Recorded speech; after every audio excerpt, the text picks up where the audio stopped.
Bienvenue dans l'émission Dieu a changé ma vie, émission qui donne la parole à celles et ceux qui veulent partager leur foi et témoigner de leur rencontre avec Dieu, que ce soit à travers un chemin de conversion ou de reconversion.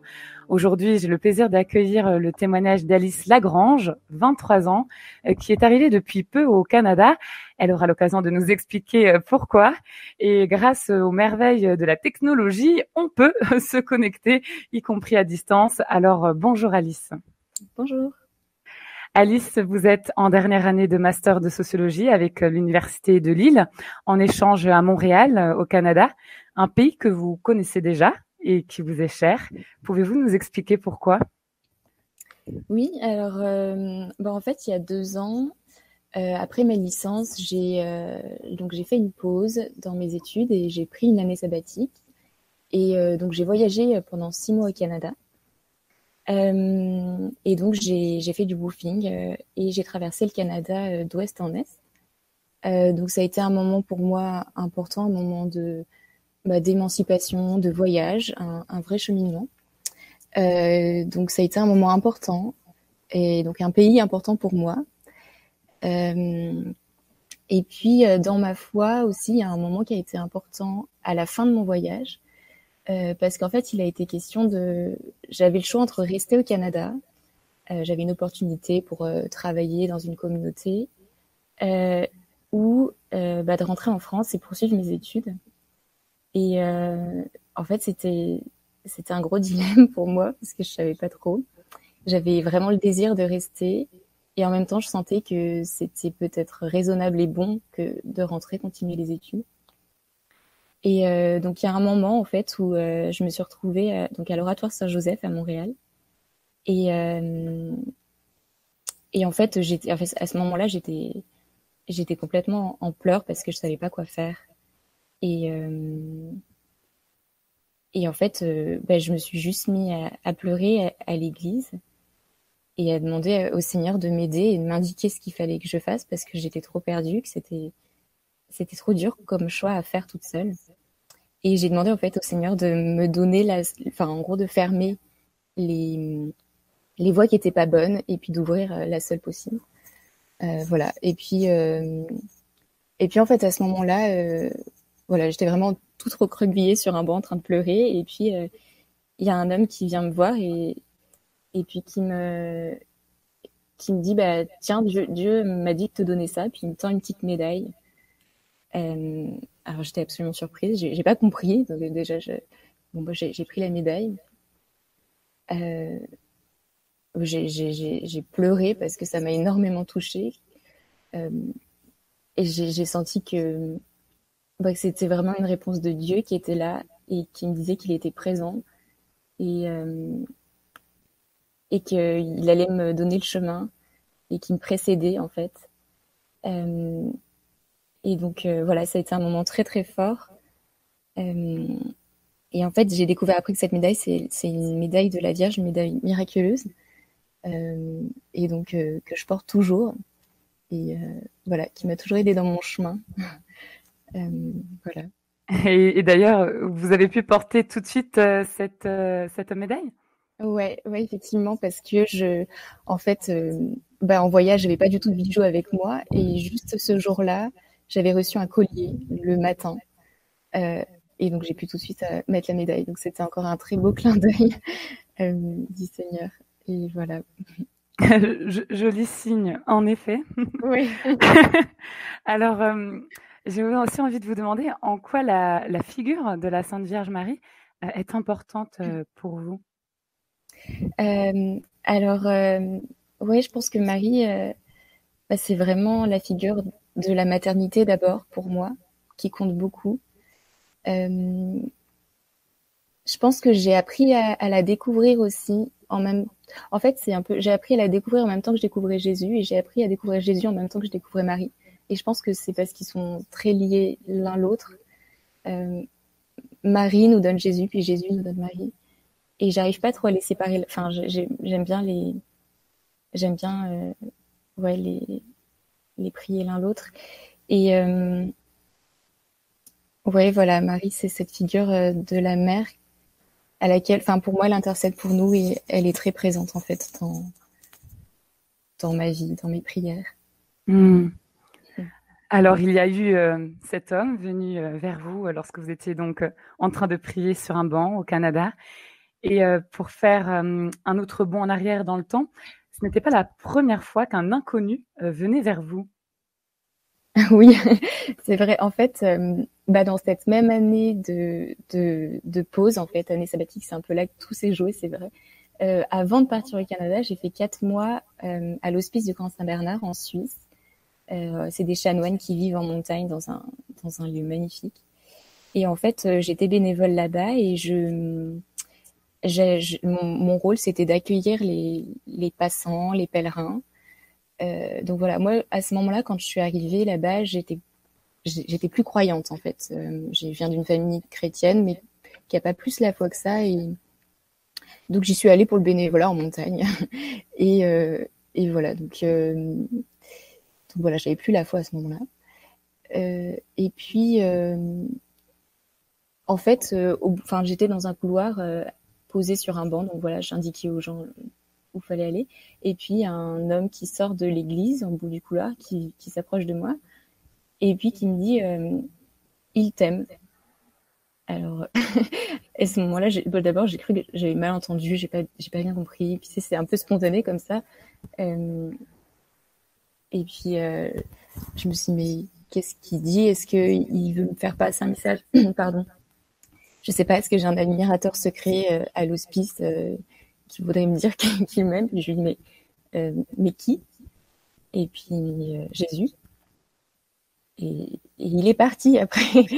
Et du coup, moi, enfin voilà, j'étais ok. Et à ce moment-là, mais je pense que j'avais pas un cœur assez ouvert pour me dire, enfin voilà, ça m'a pas comme transformée, j'ai pas, mais ça a été quand même, je m'en souviens encore, et je pense que c'était un moment important.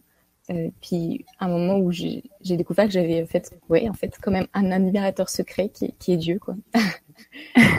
Oui, alors finalement, vous voyez Dieu comme un admirateur secret qui veut se faire connaître. D'ailleurs, vous avez parlé d'ouverture du cœur et j'ai envie de vous demander aussi quel lien faites-vous entre le lâcher-prise et la foi? En fait, c'est vrai que c'est pour moi important les deux parce que je pense que Dieu a besoin qu'on lâche prise pour nous donner tout son amour. Parce qu'on est libre en fait d'accueillir ou de pas accueillir. Et en tout cas, moi, dans mon chemin, alors je sais pas si ça parle à tout le monde, mais j'ai eu besoin de faire un chemin de lâcher prise pour dire oui au Seigneur en fait. Donc oui, je fais vraiment un lien entre les deux. Et j'ai grandi dans ma foi en lâchant prise en fait. Ouais. Dieu a changé ma vie, RCF Nord de France.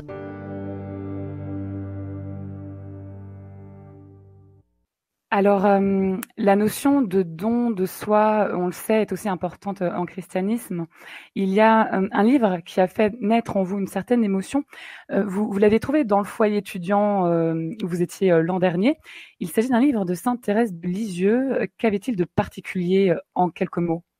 Ouais, c'est l'histoire d'une âme de Sainte Thérèse. On venait de me l'offrir en fait ce livre. Et au moment où je l'ai lu, j'étais encore enfin, je suis toujours en chemin dans ma foi, mais c'était encore vraiment les tout débuts, on va dire. Et en fait, j'ai découvert une âme vraiment merveilleuse de Sainte Thérèse, presque trop merveilleuse, on va dire. Et j'ai vu une âme tellement pure, tellement transparente à Dieu. Et à ce moment-là où moi je cherchais Dieu,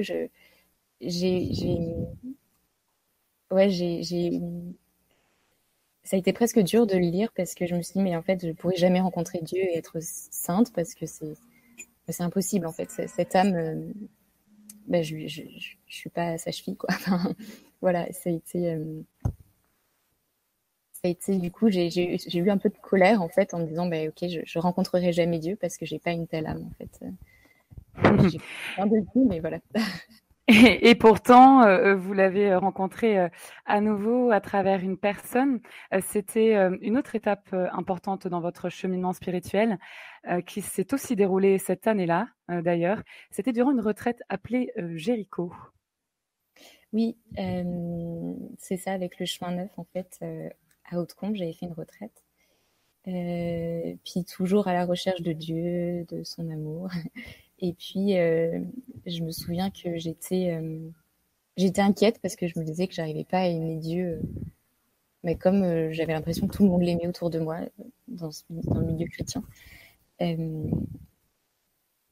puis, c'était le soir du Nouvel An, et puis il y a un jeune garçon qui est venu me voir, et on a longuement discuté. Il m'a fait vraiment le témoignage de son chemin de foi, et en fait, à ce moment-là, il me dit que c'était presque autant important de désirer aimer Dieu que de l'aimer, en fait, que c'était déjà aimer Dieu que de désirer l'aimer. Et ça a été très important pour moi, en fait, d'entendre ça, et presque aussi lâcher prise et dire ok. Voilà. Et ce jeune homme était un novice, c'est ça? Oui, c'est ça, un novice. Il était en train de s'engager, du coup, dans la prêtrise.